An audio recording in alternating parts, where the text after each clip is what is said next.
Welcome to Lab Grown Marketing, a podcast rewriting the marketing playbook for the synthetic century. I'm Jon Lombardo. And I'm Peter Weinberg.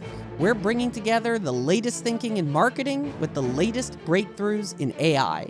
So if you want to be in the top 1% of marketers, you're in the right place. On today's episode of Lab Grown Marketing, we're going to go deep on the signal-to-noise ratio. We're going to start from the feed with a provocative tweet pointing out that more data often leads to slower decisions. We are going to share a synthetic survey showing how reliant marketers are on data and how important they believe it is to get more data. Data driven off a cliff. Data driven off a cliff. Then we're going to share a mental model around the signal-to-noise ratio, which explains how you only need to pay attention to some data, and in many cases, time is the best way to distinguish signal from noise. Yeah, and we'll talk a little bit about like this psychological experiment around horse racing, how more data makes you more confident and gives you maybe worse results. And we'll also talk a little bit about synthetic data and the perils. What are the perils? The promise and perils. The promise and perils of synthetic data and how to use pre- and post-testing, I would say, to ask fewer, better questions to extract more signal.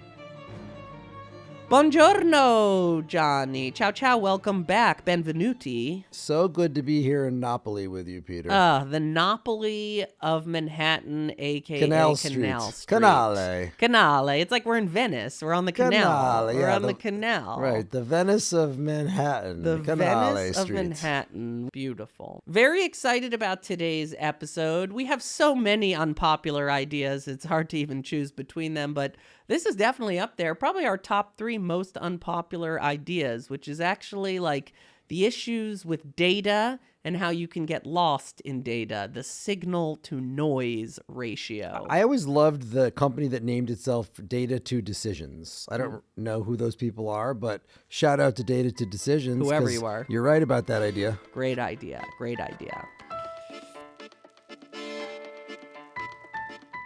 We're going to start from the feed with a tweet I found. I think we can all agree it still is called Twitter, right? Nobody's calling that X. How would you even express that as like, oh, I saw someone X'd something? Like, what did anyone think that through? They had a distribution advantage, so they could rename it. They didn't care. They didn't care. But I agree. They're still called tweets, and it's still called Twitter. Tweet.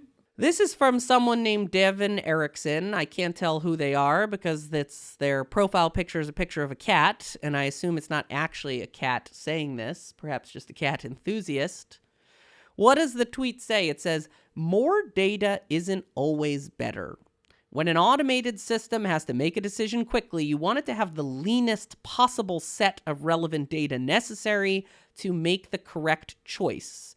Analyzing more stuff just makes you slower. Yeah, I totally believe that. I mean, I believe that is borne out in the survey data we're going to talk about. I believe that is borne out in the mental model we're going to discuss. I believe that is absolutely correct. It just goes to one of the issues with more data, and we'll talk about many of the issues, but one of the ones is it's just slower. It's slower to process huge amounts of data. You have to sift through it. Whether you're a machine, like the AI has to sift through more data, so it takes longer to think, or whether a human, you're a marketer who needs to sift through more data, it's going to be slower for you to think. I think an important idea here is that the AI is not the bottleneck, the human is the bottleneck. And humans cannot process and compute and decide as quickly with a lot of data as an AI can. So like, it's probably why AI will make more decisions because it's kind of effortless for them to do it. But we're still in a point where the AI is not capable of doing that enough, or people don't trust the AI enough to do it. So human is the bottleneck, and there more data is definitely not better. So let's actually start with our survey. We're going to start with a synthetic survey, $1 million data, one of the most beloved segments on the show, where we ran a synthetic survey to understand attitudes towards data in the marketing industry. I love this survey, John. I'm excited to tell everyone about it. Why don't we first tell people who took the survey?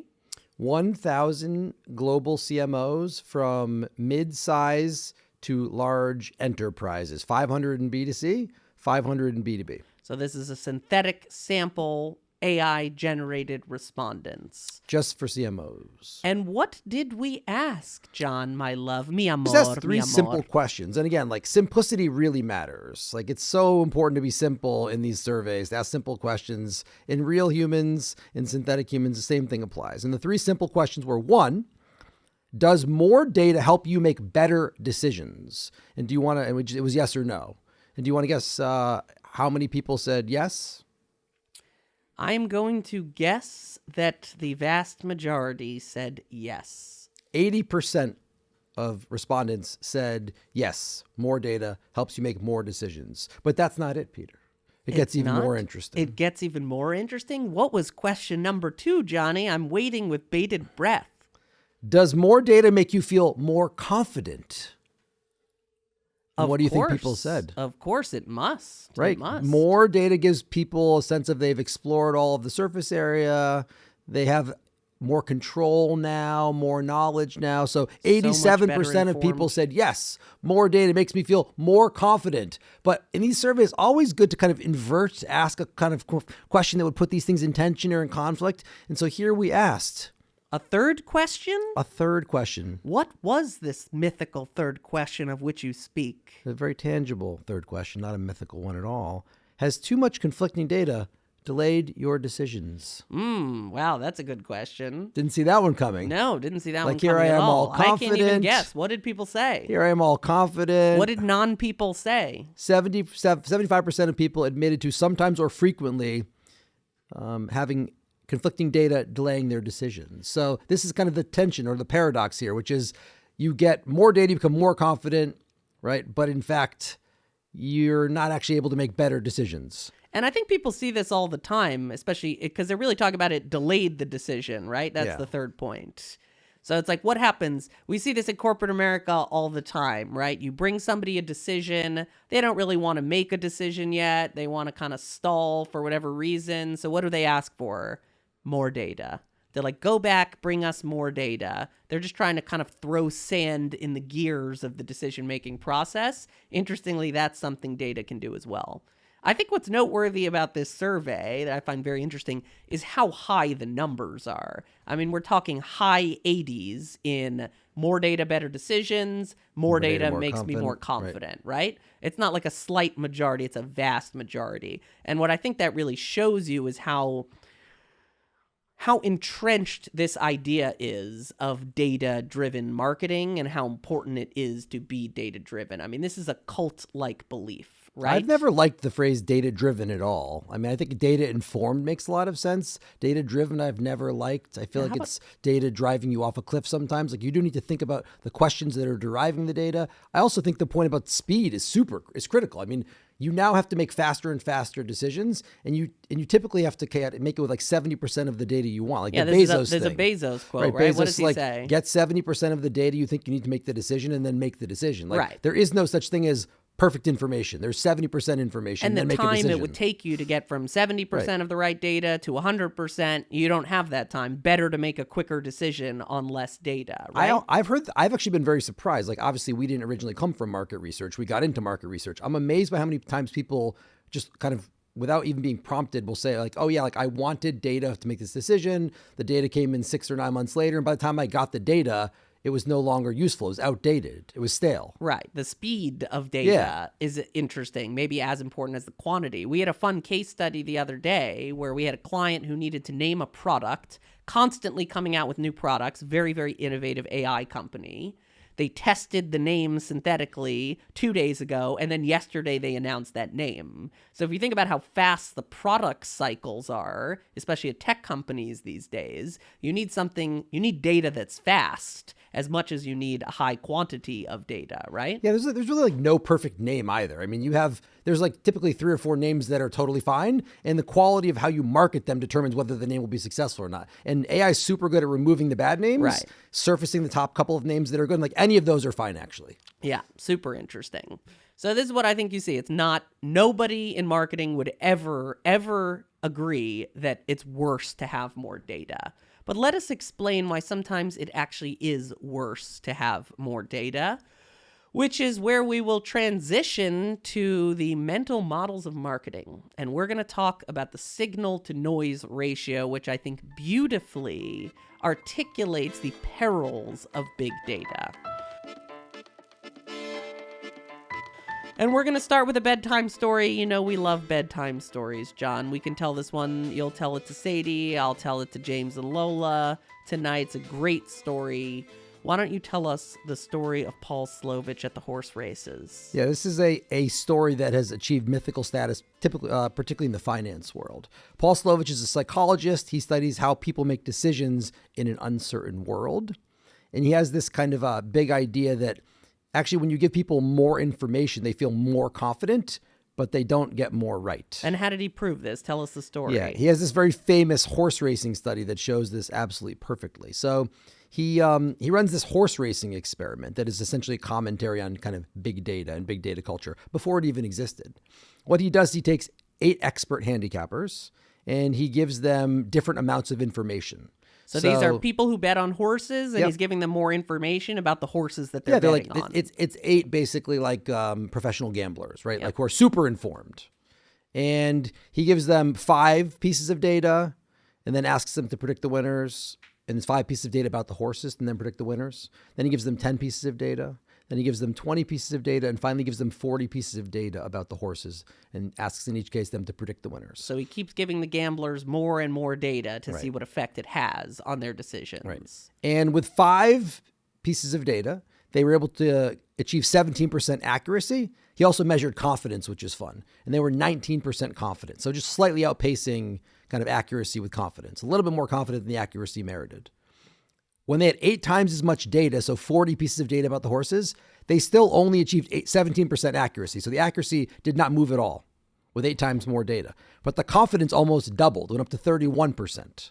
So this is a really interesting idea around the perils, right? It's kind of the accuracy may or may not get better, even among absolute experts, but the confidence will go way up. And when you're way more confident, but no more accurate, you can make really bad decisions. Right. So this is a great anecdote, right? Because yes, people always want more data. I'm sure the gamblers were like, oh yeah, of course. I'd rather take the 40 pieces of information than the 5 pieces of information. But they didn't get any more accurate. They just got a lot more confident. One might say they became overconfident. The confidence greatly outstripped the accuracy, right? Data kind of like manufactures confidence. It doesn't produce clarity. So I think the concept that really explains this, which we first learned from Taleb, shout out to Taleb, who I'm sure loves the podcast. Of course. Is the signal to noise ratio. And the idea there is that in any data set, you have signal and you have noise. Signal is the stuff you need to pay attention to, the 5 critical pieces of information, right? Noise is noise. It's just more data, and if you pay attention to it, you may actually be following something that's not true or not accurate, right? And I think the key finding, anytime you look at this, is that most data is noise, not signal. It's like, let's say, 10% signal, 90% noise. Yeah, and it's really important to distinguish, obviously, signal from noise. And it's all about asking fewer and better questions, actually. And this is maybe even more important in a synthetic world where you can ask any question. It's not about more questions. It's about fewer questions. And it's not about kind of, worse questions. Obviously, it's about much, much better questions. Well, we'll get into that part. First, I just want to talk about some interesting examples of it that maybe people will find familiar or understandable. Stocks is a great example of the signal to noise ratio. If you look at stocks every single day, like the S&P 500 or an individual stock, you see a ton of ups and downs, right? It's super erratic, it's up, it's down, things look quite chaotic.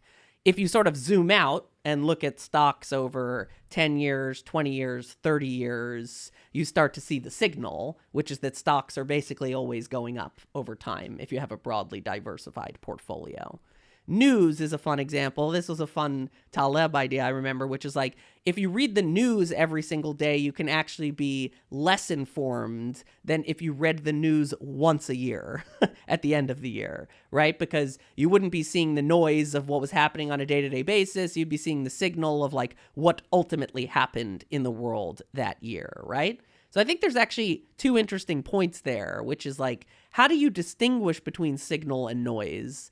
One of them is time, right? Time distinguishes between signal to noise. Forget about big data. This is the idea of long data. It's like if you look at data over a longer period of time, you're much more likely to see signal, not noise. I think there's so many companies that do all this kind of like quarterly brand tracking. Right. And I'm like, what is really happening in this quarter that is important for you to understand? Almost nothing that would require a brand tracker. And then if you ask them, would you rather have brand tracking on a monthly basis, a quarterly basis, a weekly basis, a daily basis? Which one do you think they would choose, John? I mean, I would say the world has like moved increasingly to real time, and it ought to Right, be hourly. all time. They want it on right, an hourly right, basis. That's their ultimate dream, right? So you see this in brand marketing, yes, where people want more frequent brand tracking, even though a lot of what you just see is noise when you look at the data that often.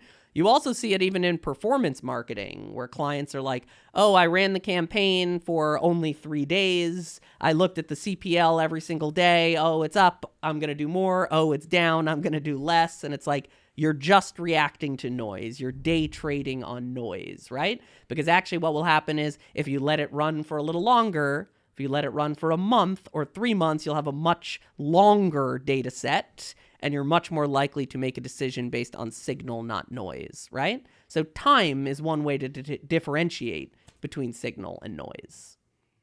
Yeah, time doesn't care about anything other than, I would say, reality. So let's talk about our own business and how we've seen the signal to noise ratio play out. I think this has been one of the great surprises and lessons we've learned over the past 2 years running Evidenza, right? So we have a synthetic research company, which means you can now ask anyone, any synthetic audience, any question, and you can basically ask any number of questions. And you would think, of course, this is, of course, a good thing. And in many ways, of course, it is a good thing, right? Now we can finally ask all these questions we weren't going to ask before. But there's a little trick buried in here, which is that the ability to ask infinite questions actually starts to cause problems where clients now have too much data and they can't sift through it to find the signal to make the decision, right? So in traditional research, you have to be very selective about the 5 questions you're going to ask because you have to worry about survey fatigue and drop off, and the more questions you ask, the more expensive it comes. In a synthetic sort of AI first world, that constraint disappears and now you start asking infinite questions. And I think what we have actually found in our business, right, is that, you know, sometimes a very well-designed 10-question synthetic survey can give you more signal than an 100-question survey, right? Where now you may actually have too much information. Yeah, in general, people write surveys that are much too long. And in fact, if you look at the answers, they're all just kind of highly correlated answers. Like they're all just saying the same thing. So, I mean, for me, it's kind of like synthetic ought to be used probably to pre-test surveys, right, as a way to figure out like, hey, you've got 30 questions here and at least 5 or 10 of them are all saying the exact same thing. You don't need those questions. Like eliminate 5 of them. So pre-testing to eliminate, so you're asking fewer questions is a great idea. I love that idea.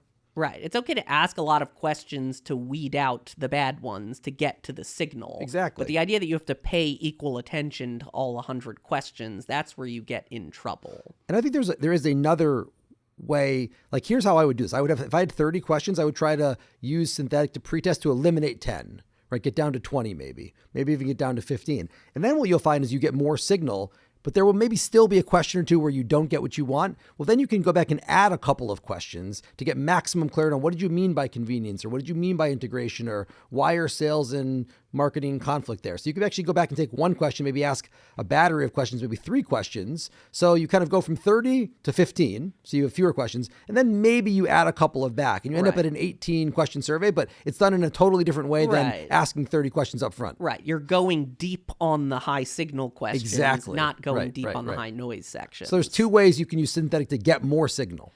And then this is a fun example of, you know, we sort of compounded the problem because we introduced a new feature that all of our clients were asking for, which is data cuts. So historically, most clients are used to seeing aggregate data of like, oh, I'm going to see data of what everyone on the buying committee wants in this product or what everyone in every country thinks about our brand. With synthetic data, you can now do data cuts, right? So you could say, actually, I want all of the data split by 150 markets or all 10 functions in the buying committee, right? And you can build a statistically significant sample, a synthetic sample in each bucket so that you're getting really reliable answers. And there is, of course, a lot of value there because you can find meaningful differences or meaningful similarities, and we could talk about that in a second. But you also get this trade-off of all of a sudden your 50-slide evidenza deck is now a 500-slide evidenza deck with infinite data cuts on every single question. And the clients who asked for that are like, well, oh my God, I can't read 500 slides. It's harder for me to make a decision now, not easier. Yeah, it's the Slovich idea. I mean, like, I just whittled down a survey with data cuts that had 238 slides to like 68 slides. And it was by taking out all of the data cuts and keeping the aggregate kind of like, here's the overall data, here's the data cut by region or cut by function. But this is incredibly important. I mean, the risk is that you can just have information, not insights, or just have data and not have decisions. Right. And that's the worst possible outcome. Right. And that was always a problem. Like, this has always been the problem with big data is that you get a lot more noise, right? Now you're talking about a world of synthetic data, AI-generated data. You're going to have even more, 10 or 100 or 1,000-fold the data. And of course, in many ways, that's a good thing, but it does come with this trade-off of now you risk information overload. You risk decisions actually being slower, not faster, because now you have to sift through 5,000 slides, right? Yeah, so this is like the paradox of information or the paradox of data. And then I think you get to this interesting use case of infinite data and data cuts specifically. I've noticed this is just sort of a funny thing that keeps happening where, let's say you ask a question like, what content would you like to see at our big event this year? And then you see the data cut by people in finance, people in marketing, people in sales, and you start to see how their answers are different. I've noticed marketers really focus on the differences, right? They're like, oh, this team wants that, and this team wants that, so actually we need like 5 separate tracks at the event for each audience with customized audiences, with customized content, and they sort of miss the real insight, which is the similarity, which is like, here's the topic that's actually broadly relevant across all 5 people, right? So not only do you have infinite data now with these data cuts, but you start getting fixated on the differences, not the similarities. And I would say the signal is in the similarities, the noise is in the differences in many cases. Yeah. Focus on what people have in common, not what they have in different. I would say we should all think about that in every context in the modern world. Yes. Right? There's a lot of lessons there. Sure but are. in general, like think about like what is similar and what is simple. So I think you want simple questions that then are kind of oriented around what's similar in the answers. And if you just do those 2 things, you will write better questions, you'll write fewer questions, you'll get more signal. Right. So just because you can ask infinite questions doesn't mean you should. And doesn't mean you should skip the step that you used to do with traditional research, which is thinking hard about the questions you want to ask in the first place. Yeah. Not just like throwing questions against the wall and seeing what sticks.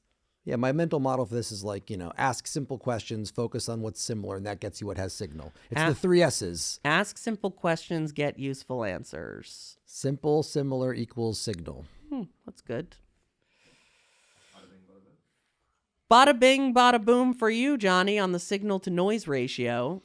Avoid question sprawl by asking simple questions, focusing on similar needs in order to extract signal.